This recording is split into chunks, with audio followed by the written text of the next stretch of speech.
Sa darating na Enero 25, 2025, 7 pangunahing planeta sa ating solar system ang magkakahanay sa isang tuwid na linya na makikita sa kalangitan.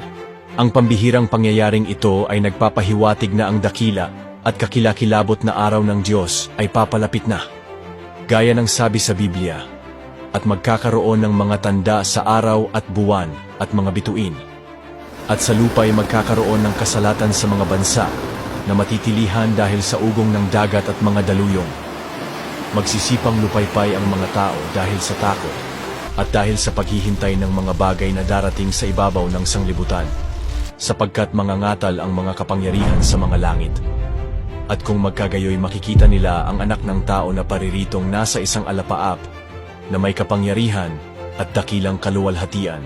Si Jesus ay babalik na, kung handa ka nang tanggapin ang Panginoon. Amen.